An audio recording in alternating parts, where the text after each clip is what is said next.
Hi student, environmental studies के अंतर्गत आज हम चैप्टर नंबर 12 जिसका नाम है पर्यावरण पर ऊर्जा उपयोग का प्रभाव, यानी कि पर्यावरण पर ऊर्जा का उपयोग करने से क्या प्रभाव पड़ रहा है, ठीक है, उसके बारे में अध्ययन करेंगे।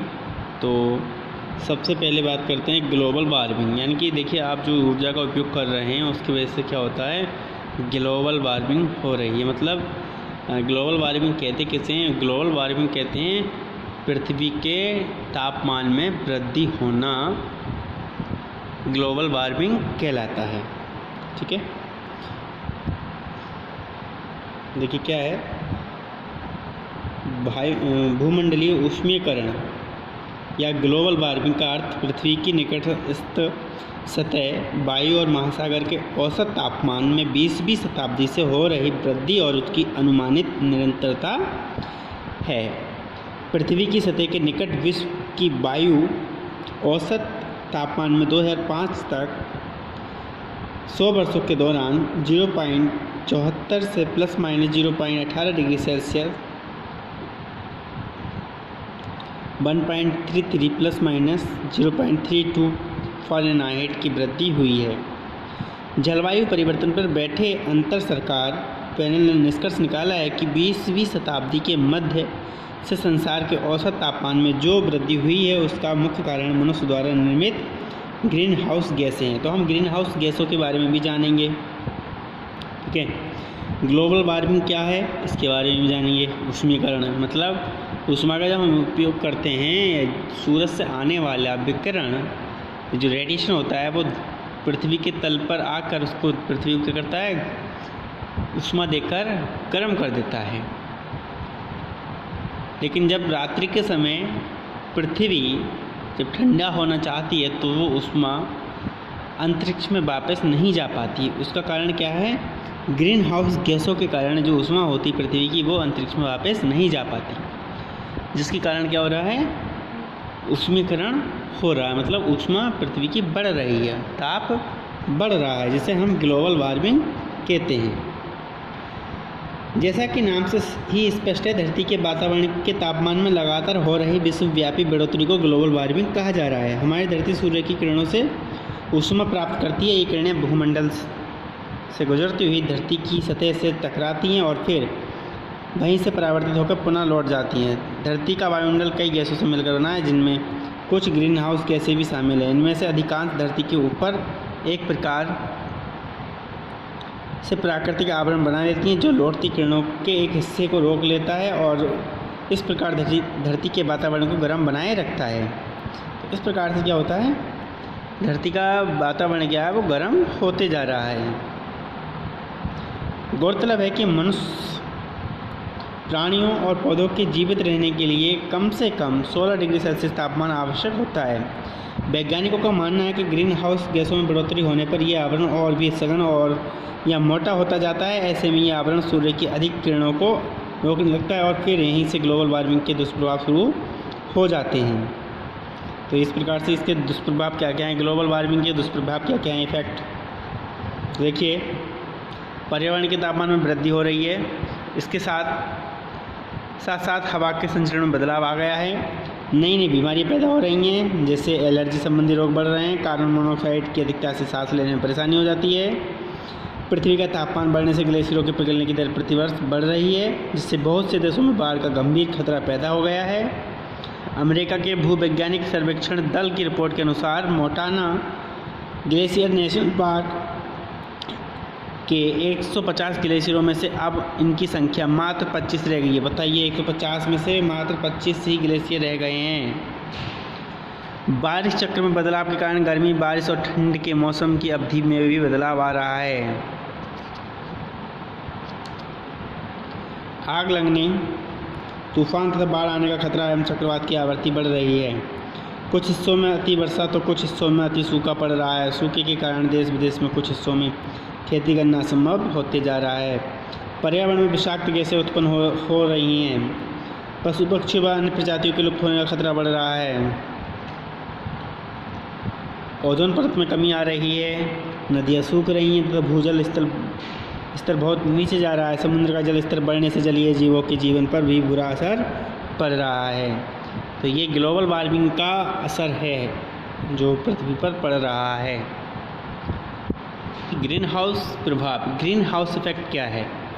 तो ग्रीन हाउस प्रभाव का अर्थ ग्रीन हाउस गैसों के उत्सर्जन से पृथ्वी के तापमान में होने वाली वृद्धि से वायुमंडल में उपस्थित विकिरणशील गैसों द्वारा हर तरफ अपना प्रभाव फैलाया जाता है, जिससे इन गैसों द्वारा पृथ्वी की सतह और भी गर्म हो जाती है। तो ये गैसें कौन कौन सी है? कार्बन डाइऑक्साइड है, जलवाष्प है, ओजोन है, नाइट्रस ऑक्साइड है, मीथेन है। ये पूछा भी जाता है। ग्रीन हाउस गैसों को याद रखना चाहिए और इनकी ट्रिक है ग्रीन हाउस गैसों को याद रखने के। मीना का जलवाष्प से आप याद रख सकते हैं, ठीक है। मी से हो जाएगा मीथेन,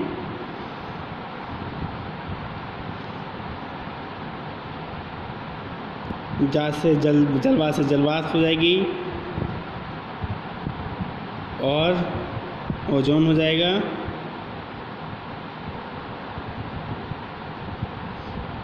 चलो मीथेन गैस याद कर लेंगे, 4-5 गैसें हैं। फिर बात करते हैं हम इसके बाद वायुमंडल में ग्रीन हाउस गैसों का निर्माण प्राकृतिक रूप से होता है, परंतु मुख्यतः वनों की कटाई तथा जीवाश्म ईंधन के दहन जैसी मानव गतिविधियों द्वारा इनकी उपस्थिति में वृद्धि हो जाती है। तो वृद्धि कैसे हो रही है? जैसे पेड़ों की कटाई से सबसे ज़्यादा वृद्धि होती है। औद्योगिक क्रांति की शुरुआत से ही वायुमंडल में मीथेन की मात्रा दोगुनी हो चुकी है। इसके साथ ही कार्बन डाइऑक्साइड की मात्रा भी 30% बढ़ चुकी है। ओजोन परत है, डिप्लेशन ऑफ ओजोन लेयर। तो देखिए डिप्लेशन ऑफ ओजोन लेयर्स, इसका जिम्मेदार कौन है? इसका जिम्मेदार क्लोरोफ्लोरोकार्बन है, कार्बन मोनोऑक्साइड है, ठीक है। ये गैसें हैं जिससे क्या होता है, ओजोन परत में छेद हो रहा है। और ओजोन परत हमारे लिए क्यों आवश्यक है? क्योंकि ये सूर्य से आने वाले प्रकाश की किरणों में जो अल्ट्रावायलेट रेज होती हैं उनको परावर्तित कर देता है, उनको पृथ्वी पर नहीं आने देती है। इसलिए ये अति आवश्यक है। अगर वो किरणें आती हैं, यूवी रेज अगर आती हैं पृथ्वी पर, तो वो प्राणियों के शरीर में कैंसर रोग उत्पन्न करेंगी। और घातक कौन सी होती है? CFC, क्लोरोफ्लोरोकार्बन, ओजोन परत को डिप्लेशन कर देता है। ये रिएक्शन देख समझ सकते हैं। क्लोरीन होता है, क्लोरोफ्लोरो में क्या होता है? कार्बन क्लोरीन होता है और क्लोरीन क्लोरो ऑक्साइड बनाता है और ऑक्सीजन को मुक्त करता है। इस प्रकार से रिएक्शन चलती रहती है, ठीक है। ये तो आपका ओजोन लेयर के बारे में बताया रखा है कि पर्यावरणीय किरणों को कैसे ये ट्रांसफ़र कर देती है, मतलब परावर्तित कर देती है। बात करते हैं हम अम्लीय वर्षा की। तो अम्लीय वर्षा क्या है? अम्ल वर्षा कब होती है? जब वातावरण में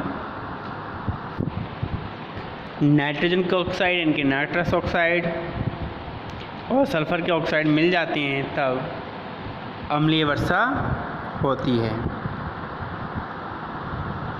ठीक है।